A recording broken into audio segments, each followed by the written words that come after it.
Hi, I'm Adam Summer. You're listening to the Yerushalmi Talk podcast with the support of the Yeshivat Javar Yerushalayim in Har Nof, Jerusalem. This is Peah, chapter 8, Halacha 3, and we're going to continue our work on the Am Haaretz and whether you could trust the claim of an Am Haaretz with certain gifts that are due to him. Now, in this series, for the cover photo, I'm going to put up pictures of Jews in Tel Aviv, probably from cafes or something, and it'll give you a good look of what an unlearned person looks like. You can look in their face, and you can see them doing their thing, and you can see that they don't learn any Torah, or very little. And what is Masechet Demai, which is the next Masechet in the Shas, talks about who is a Chaver and who is an Am Haaretz. And the definition the sages give is it's somebody who knows how to separate tithes. They know how to do it, and they're committed to do it. Unless they're a Torah scholar, they make a public declaration, but they're also required to learn enough so that they're able to calculate it and do it and understand what each thing is. And an unlearned person is completely unable to do it, is going to mess up the tithes, let alone Tamei and Tahor. This is even before we get into Tamei and Tahor. But if you are not able to accurately separate tithes, then the sages would say you're an Am Haaretz. And so I encourage you to learn to at least do this minimum so that you yourself do not fall into the category of an Am Haaretz. Now, all throughout Masechet Demai, it's going to be getting into how people will not eat with them. People who learn Torah don't necessarily want to have them over for coming to their house or their table. They don't want to go to their house or their table. And there's reasons why. They end up messing up the food. You can't rely on it. They're unlearned. Who knows what they're going to do? And then you have the issues of Tamei and Tahor, so they're going to make the food filthy. And it's a big mess. It's a big mess. And, we're in a time today where, 95% of the Jews are Am Haaretzes. And we're saying, okay, Mashiach, Mashiach, Mashiach, Mashiach now. And, unfortunately, a lot of the movements that are basically street Judaism is not teaching Jews how to separate tithes. They're not teaching about Tamei and Tahor. And, we're sinking lower and lower in our connection to the Torah and Yiddishkeit and learning. And, there's an idea in the Bavli Shas that, the final redemption is going to be like with the Egypt, where Egypt sank down to the 49th level of Tuma. And, this is just another type of degradation when you have Jews that can't even do a basic thing. You have a lot of people that, live in Tel Aviv and these areas that, very nice, they're Masorti and they'll keep Shabbat, and that's very good, and I commend that. But as a very basic thing, in the idea and the thinking of the Yerushalmi Shas, the standard at which you become a somebody is when you're going to be able to separate tithes correctly, and that you know how to do it. You're not just this goofball, going to cafe in Tel Aviv, seeking pleasure. That you actually know something, and it's very elegant that chapter 8 now is dealing with these issues about what you just received from the field, and now the next, and we're only a few pages away from finishing up this Masechet, and then the next thing that you get into is Demai, all about the problems that come about in Am Yisrael when you have all these unlearned people who can't do anything. They don't know how to separate tithes. They don't know how to handle food. They end up doing things where you have a lot of theft in there. So in the normal way of trying to handle these things, you end up with theft. and you end up bumbling along and violating laws of Chos and Mishpat, and it's a big mess. And so, I encourage you that if you don't understand really well how to separate tithes and the mechanisms of how it works and how to measure it and how to do it, that you should really hone in on it so that you can at least check a box in Shemayim and say, okay, well, I went through this life and at least I wasn't an Am Haaretz, a halachic Am Haaretz, according to what is the halacha and what do the sages say, whether you're an Am Haaretz or not. So we have all these problems that come about with the Am Haaretz, and when they come and they collect these gifts that are due to them, whether it's shkika, leket, peret, alelos, and there's all these issues that come about. So let's talk about this Mishnah. Here's what it says. It says, they are believed regarding wheat kernels, but they are not believed regarding flour or bread. And they are believed regarding rice in the hull, but they are not believed regarding if it is hulled, whether raw or cooked. So getting back to this thing about wheat kernels, right? So we know that, hey, if you're going out and you're collecting, you're going to be getting kernels of wheat. How did you get flour? How did you get bread, right? We have this rule that came about in Halacha too, that anything that's really unusual, out of the norm, when dealing with an Am Haaretz on the claim that they make when they're representing this, is not going to be believed, because you can't believe them because they're unlearned. They don't know what they're talking about. Okay, so we're going to get into this issue of migo, where people can testify on themselves, and there's going to be an issue about whether they could have come up with a better story and whether you're going to believe this witnessing against themselves, basically. And guy comes up to you and he's claiming that this has been separated out and it's flour.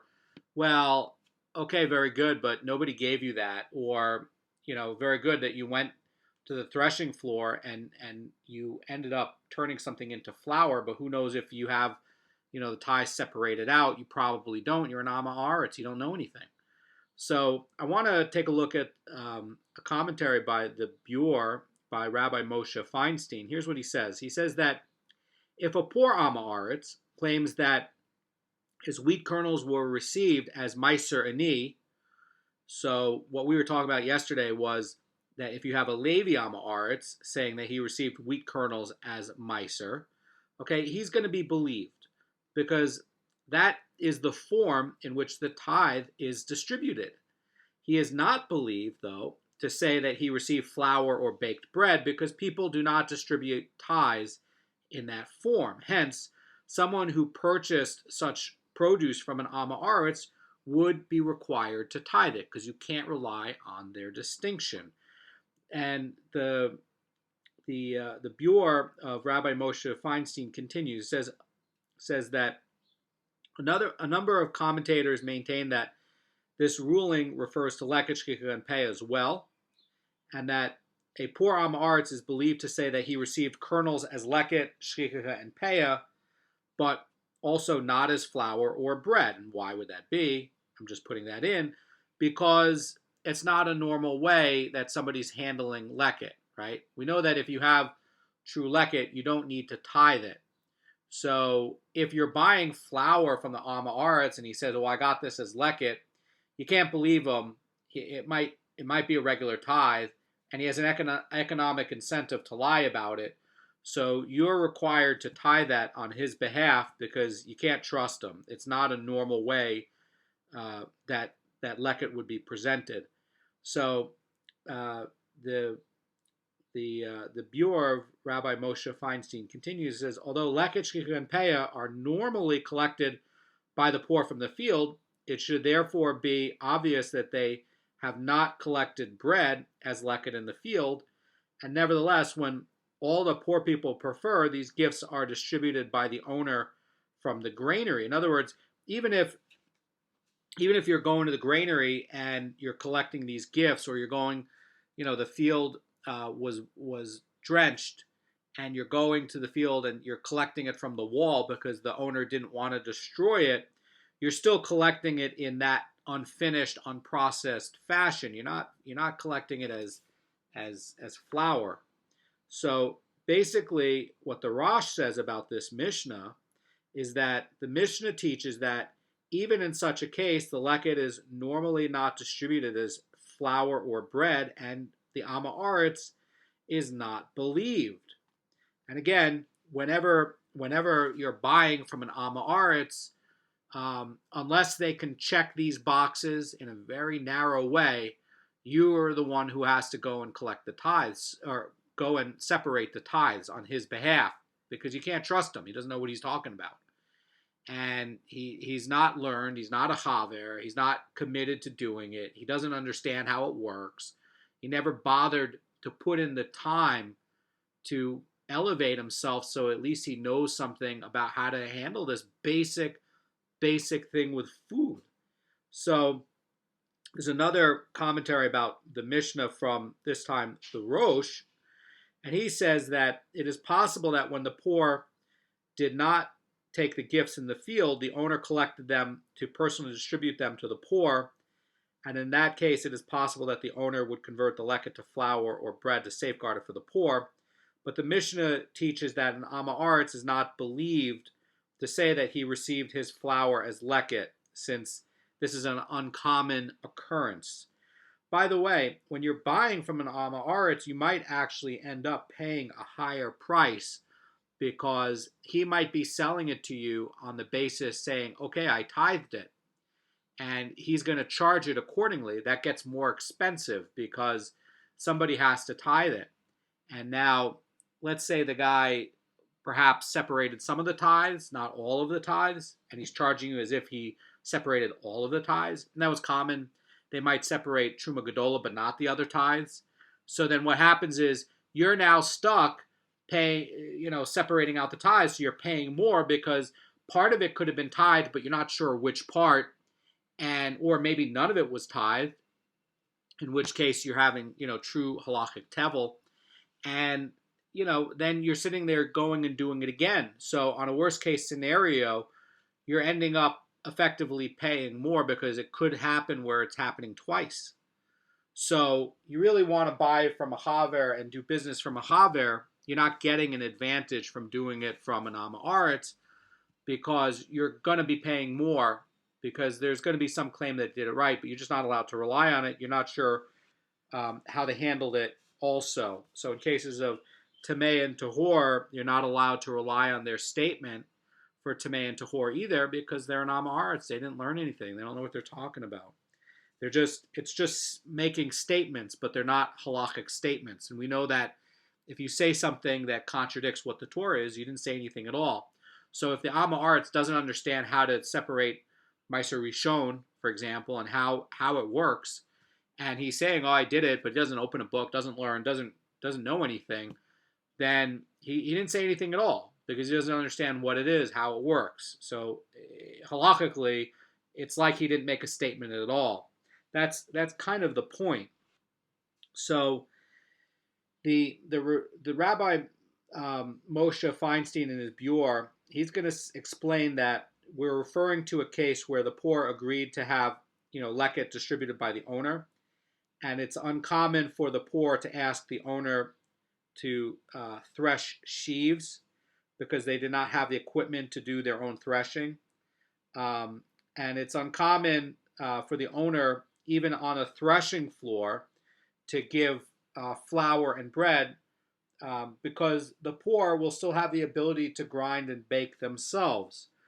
So that's, you can take, on a worst case scenario, you can take a pestle and mortar and start, separating, you can pound a little bit, start taking off the husk, and you can start creating a very coarse flour. It's not good flour, but you can do something with it. It'll have a lot of bran in it, but you could still bake a pita with it.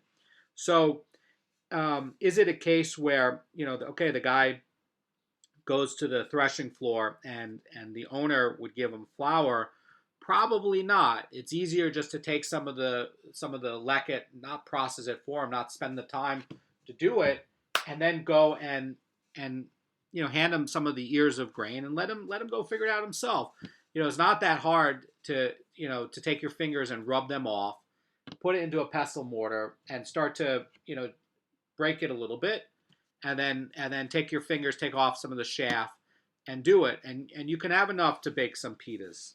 And then we're going to get into Halacha 4 about how much are you supposed to be giving in a lot of these cases.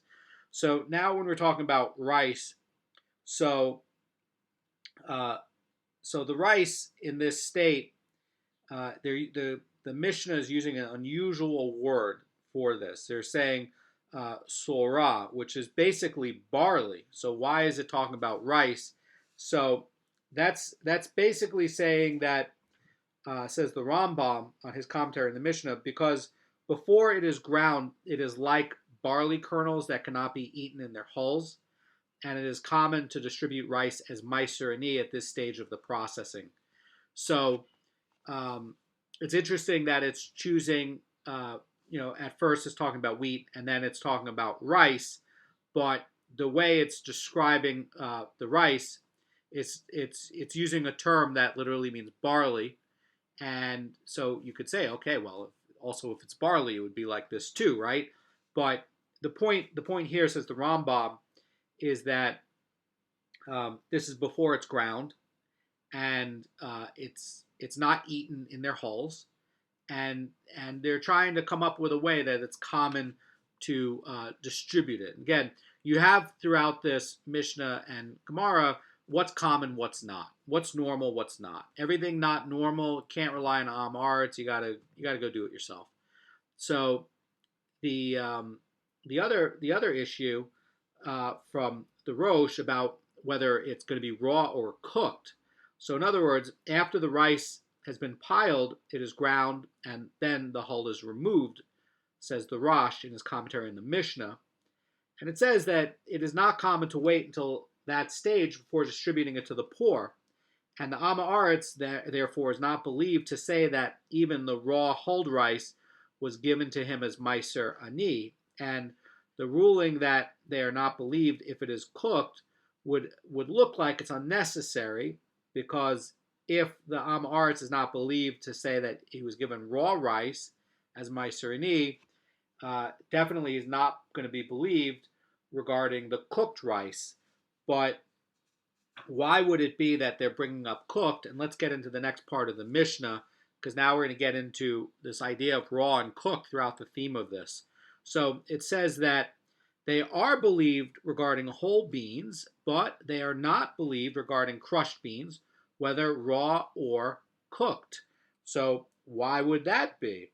So again, the whole beans, well, that's just like wheat kernels, and that's just like the rice, okay? But what the Rosh says about this, he's saying that the Mishnah mentions the gifts of rice and beans being received as not cooked and cooked, to contrast them with the vegetables at the end of the Mishnah, which sometimes were distributed as cooked. So sometimes it will be common on the vegetables to actually do it. Why would that be? Because you have some cases where the owner who is learned might wait to separate it from the pot. So if you have a guy who's sitting there, comes to your table and brings a small amount of food, and it's cooked vegetables, you're wondering, okay, is this going to have tithe separated or not? Do I want a guy eating food at my table with unseparated tithes? What a bad example for my kids, right? So, you can rely on it if it's a very small quantity of vegetables, because sometimes it was given that way because of the way the learned person was doing it. That's why. So in this case, where it's never done like that, a learned person is never distributing whole beans and crushed beans that are going to be cooked, or the wheat kernels or bread or flour. That's not going to be done, so that's not going to be accepted. So the Mishnah continues, says that they are believed regarding oil to say that it is from Maaser Ani, but they are not believed regarding it to say that it is from Nekuf olives. So one example of Nekuf olives, there's three opinions about what Nekuf olives are. We have the Rosh and the Rosh, which are sort of the normal commentary that the Rishonim have. You have the Rambam, and then you have the Vilna Goan, who has a completely different take on it. Real quick, the so real quick about this, right? So the Rambam is saying about this that it's common to distribute Maaser Ani from the olive yield after the olives have been pressed into oil. So that's a normal course of action to distribute Maaser Ani from the actual olive oil itself. Okay, so that's not going to be strange. Thus, a poor Am Haaretz who claims to have received Maaser Ani from olive oil is trusted, and there's no tithing necessary by the learned person. So the Levi Am Haaretz, who says that he claimed and he received his oil as Maaser Rishon, he's also going to be believed for the same reason, says Rabbi Moshe Feinstein, because that was also a normal way to distribute Maaser Rishon. But the Nikuf olives are going to be olives that are left to the tree after the general olive harvest, and they are left as a gift to the poor. And the term Nikuf is based on the verse referring to the Jews remaining in Jerusalem after the 10 tribes were exiled. And the term in Yeshayahu is, it says, there will remain in it like olelos and Nikuf olives, but with but 2 or 3 fruit on the top of the highest branch. So these terms are actually in the Tanakh itself.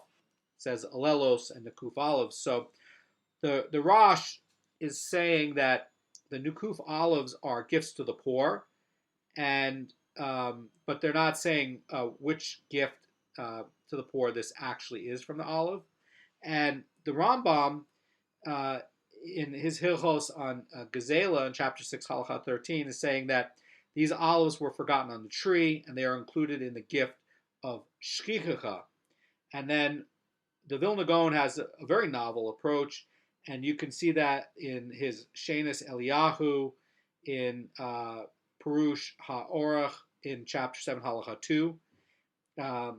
And it's a very unusual ruling. He also repeats this, by the way, in his Peah HaShulchan, chapter 4, Halacha 35, which is a table book for learning all about the issues about farming and Peah. It's a good book. And so in 2 of his books, he's referring to this. And so the Vilna Goan is understanding this as the Nikuf olives are in fact another gift to the poor, which applies only to olive trees and to no others.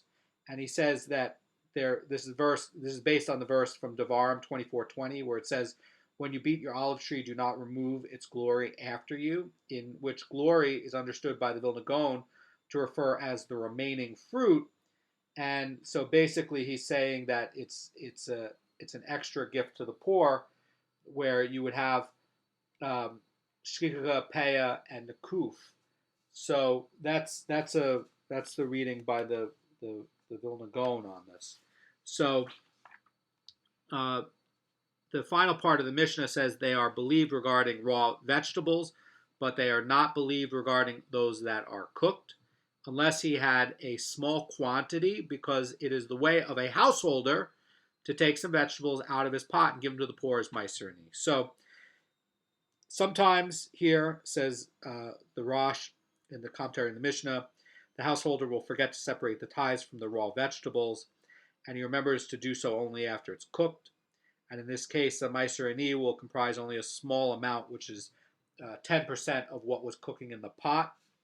So the Beur by Rabbi Moshe Feinstein says, if he forgot to separate the tithes until the produce was cooked, he would need to take the tithe out of his pot in the form of a small quantity of cooked vegetables, and accordingly the Mishnah states that a poor person is believed if he had a small quantity of cooked vegetables, which he claimed to have received as Maaser Ani, since it is normal for the tithe to be taken from the pot in the case in which tithing the raw produce was neglected.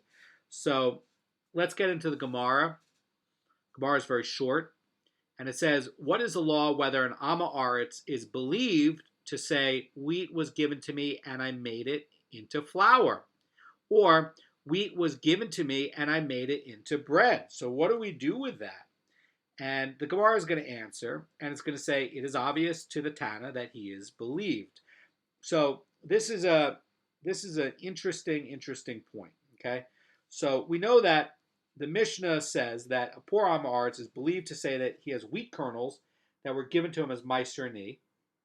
Also, the Levi from the last chapter is also going to be believed when he says, okay, I have wheat kernels that were Maaser Rishon. That's the tithe that goes to the Levi. And we know further that he is not believed if he claims that he received flour as Maaser Ani. So the Gemara is now going to ask whether he's believed if he received wheat kernels as Maaser Ani, which he later ground into flour. And says the Mishnah, or says the Gemara, yes, he is believed. Why? Because the other case, he was describing an abnormal thing. The guy giving the Maaser Ani is not going to normally, it's just abnormal to pre-grind the flour for the poor person, give him flour. And that's what the witness claim is when he comes and testifies on himself of what this is. He's witnessing a strange occurrence. And that, by the way, makes it so that it's unusual, so you don't believe him. But in this case, he's testifying on this that he was given wheat, and now he made it into flour, and now you can accept that. You see the difference? So Bnei Moshe points out about this that since the Mishnah states a poor Am Haaretz is believed on the wheat flour, on the wheat kernels, that includes trustworthiness to say that he received the wheat kernels, which, by the way, is in his statement, and then he turned it into bread or flour.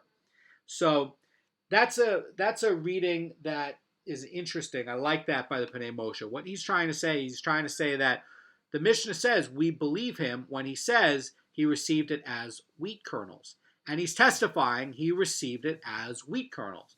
The second part of the statement is he's saying, and then I did it into flour. So why would he be trusted, says the Bnei Moshe, is because he's claiming he did receive it as the wheat kernels. And I really like that reading, and I like that explanation because it's precise, right? Because in one case, you're saying, oh, I got this flour from the guy. And you say, well, that's unlikely, so no. In the other case, he's saying, I got wheat kernels. And the Mishnah says you believe him within wheat kernels. And he's testifying he had wheat kernels. And then he's saying, and then I turned it into flour or bread. And then you say, okay, the part that you've testified saying, okay, this is, you've said that you had the wheat kernels. So you're believed on that. That is pretty cool. Then we're going to get into the Mishnah's ruling about an Am Haaretz, whether he received his flour as a gift to the poor. And the Gemara says, even if everyone knows that most of what he brings into his house is leket, he is nevertheless not believed to say his flour was given to him as leket. So even if you know that there's a poor guy who stumbles and he goes and he collects leket, that's what he gets for his food. And it's known, okay? And then this is his normal way to have food for his house. But he's an Am Haaretz and he's poor. So what this is trying to say is that even still, he's not going to be believed if he says that he has this, he got this flour as a gift, and that his leket was given as flour. Okay, so what this is trying to say is this is a little bit different. This is trying to say that this is a guy who gets all his food from going to the field, and now he's claiming, of course, this flour was my leket, and the guy who gave it to me, he really ground it for me and gave it to me. And what this is now saying is no, you still don't believe him. So the Chatam Sofer is saying this, okay, about this. He says that although we would normally follow the principle that whatever separates is assumed to have separated from the majority, we treat whatever the Am Haaretz has in his hand as the majority, which is leket and not subject to tithing. And this principle cannot be employed here. For the majority that is leket was presumably received in its normal form. That would be wheat kernels and not flour. And the statement of the Am Haaretz that he received it as flour is in effect a declaration that this flour did not come from the majority, which is unprocessed. Thus, says the Hatam Sofer, we must consider it on its own merit, and since it is unusual for leket to be distributed as flour, we do not accept this claim, which is contradictory to common practice. You see what the Hatam Sofer is doing, and what's so clever about this? He's saying that the majority, we go by the majority of leket is distributed as wheat kernels. And now he's coming along and claiming that what he's holding would be a minority case. It's abnormally done, okay? And because it's the minority, it's not going to be accepted. And that's the cleverness of the Hatam Sofer's insight. So the Gemara is going to continue, and then we just finish up because it's such a quick Gemara. It says that a brisa was taught on a related law where Rabbi Yudan says, in a place where they are accustomed to tread the alelos grapes, a poor person shall be believed to say that his wine is made of alelos. So this is going to be from a Tosefta, and basically it's going to be following in the lines of this Mishnah, which is going to teach that if you have an Am Haaretz, he's going to be believed to say that his wheat kernels are Maaser Ani, but not if he received the flour as Maaser Ani, because that's not it's not common for gifts of the poor to be received in that form. So what about other things like olive oil or wine? So it's going to follow in the same way. Basically, that's why they're bringing in this Tosefta, which you can see from Peah 4:1. And it's gonna follow with these other examples where you have a poor person claiming that his wine was pressed from grapes that he collected as alelos. So it's as if he's saying, I collected these wheat kernels and then I made it into flour. And it's no different if again, in a place where they are accustomed to tread the alelos as grapes, right? That's a normal practice. And he's saying, it's the same as saying, I collected these as alelos, and then I brought them into this place where it's normally done, and we made it into wine or grape juice.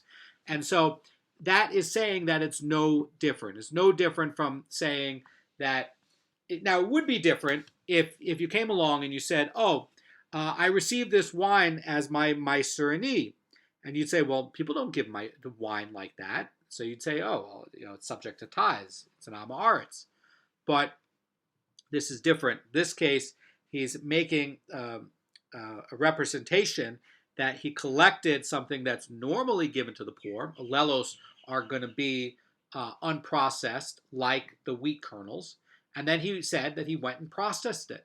That's going to be okay. He's going to be believed only in a place where that's normally done. Now, if it's not normally done that way, then you wouldn't believe him. The Gemara is going to go now to olive oil because that's going to be the next thing. And it says similarly, because it's a similar ruling, in a place where they are accustomed to harvest nakuf olives and press them into oil, a poor person shall be believed to say that this oil is made of nakuf olives. Why would that be? Because he's saying, okay, you're in a place where it's common practice that the harvest of these lesser quality or these leftover olives are going to be pressed and then distributed, or that you're going to have a mill and all the poor people are going to bring it over and then process it together. So that you would say, okay, that's not anything fishy here. But what this person is saying, he's saying that, I'm not given olive oil, okay? He's saying that I collected the nakuf olives and then I processed it into olive oil. So this is the same thread, okay?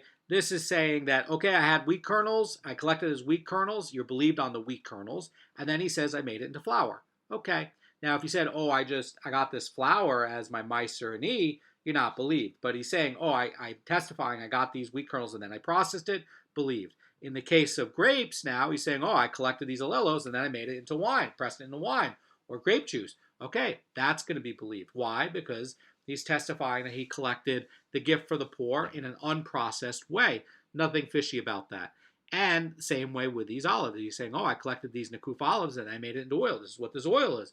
Nothing fishy about that. But it would be fishy if he said, oh, I got this olive oil as my Maaser Ani gift. That is not normal. You can't believe it, and you'd have to separate tithes from it. Now, the Mishnah states that they are believed regarding raw vegetables, but they are not believed regarding cooked ones, unless he had a small quantity, because it is the way of a householder to take it out of his pot and give it to the poor person as Maaser Ani. The Gemara is going to cite an incident that supports it. So, just like you're saying, oh, I collected the wheat kernels and then I gave it, and then I ground it. The same thing would be here, is you're saying, oh, I got these raw vegetables. So if the guy's coming along and saying, oh, I have all these, these cooked vegetables, and it's a lot of cooked onions, and then you're saying, well, who gave this to you? And you're saying, oh, well, the guy gave me all these cooked vegetables as my Maaser Ani. You'd say, no, that's not normal. So you'd have to tithe that it's not believed, right? But if he's saying, oh, I collected these raw onions as Peah, well, he'll be believed on that. Now, if the guy has a very small quantity of cooked onions, you'd say, oh, okay, that can be a common way to collect Maaser Ani, and so that would be reasonable. Now, in the case of the wheat or the alelos or the Nakuf olives or the raw vegetables, that's all going to be the same. The halacha is all going to be consistent. It's all going to work the same way. Every one of the examples has the same. The only difference here is we're talking about the Maaser Ani being distributed from the pot. That's the only difference here. Okay, that's the only wrinkle that's a little bit different than the others. Okay, so normally you're not ever giving Maaser Ani as wine. You're not ever giving Maaser Ani as flour. You're not ever giving Maaser Ani as olive oil. But sometimes you'll get a small quantity of cooked vegetables as Maaser Ani. That's the only difference here. And the members in the Gemara says the members of Asi's household cooked vegetables and forgot to tithe them, and Gamliel the barber, Gamliel Zuga, went up and tied them from the pot. So basically what it's saying is we can see here that sometimes the Maaser is separated from a cooking pot of vegetables. So I just want to point out from the Beur of Rabbi Moshe Feinstein, he's saying that at times the owner would forget to tie the vegetables before he cooks and give the poor person a small amount from the pot, and that is the basis of the Mishnah's ruling that an Am Haaretz is believed regarding a small quantity of the cooked vegetables. So look how careful we have to be when going to the shuk and buying from people directly. And that's why we need to have hechsher today, because we are living in a day of Am Haaretzes, and unfortunately, and you need a hechsher to guarantee what something is.